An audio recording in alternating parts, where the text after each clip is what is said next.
Seorang perempuan tiba-tiba menjadi sorotan setelah menerobos pengawalan di sidang pembunuhan Yosua Huta Barat di Pengadilan Negeri Jakarta Selatan. Perempuan berhijab itu nekat menerobos penjagaan untuk bertemu dengan terdakwa Ferdy Sambo. Ia mengaku sebagai fans Ferdy Sambo dan ingin memberikan sepucuk surat. Namun, sayangnya Ferdy Sambo menolak pemberian dari perempuan itu.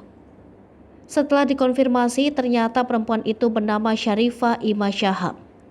Perempuan berhijab itu mengaku sangat ngefans dengan Ferdy Sambo.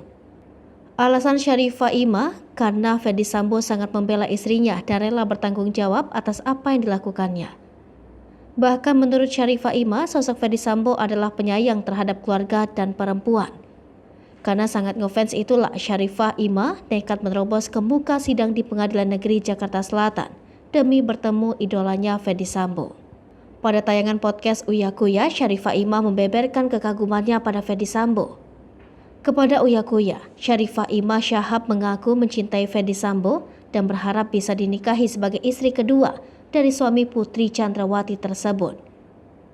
Syarifah juga mengaku cinta mati dengan Ferdy Sambo dan ingin menikahi mantan Kadipropam tersebut. Dalam kesempatan itu, Syarifah menceritakan momen saat dirinya menerobos sidang Ferdy Sambo. Syarifah mengaku bahwa dirinya nekat menerobos sidang demi menemui Ferdy Sambo yang sangat ia cintai.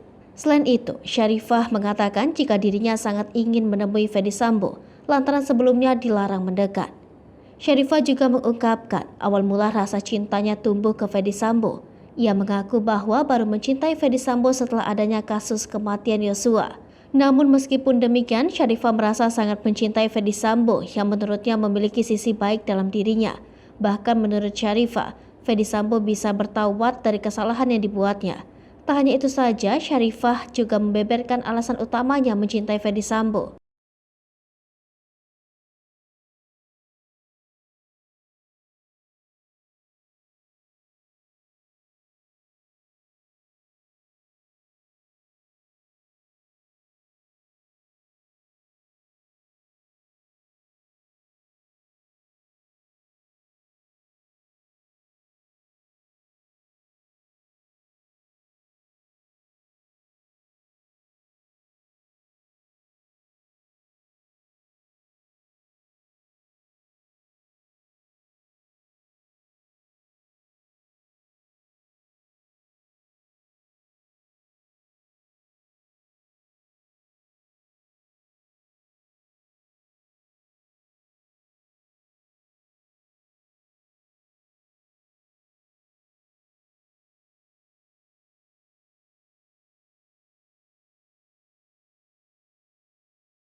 Hai pemirsa Sri Popo TV, jangan lupa komen, like, dan subscribe, serta tonton terus berita-berita terupdate lainnya ya.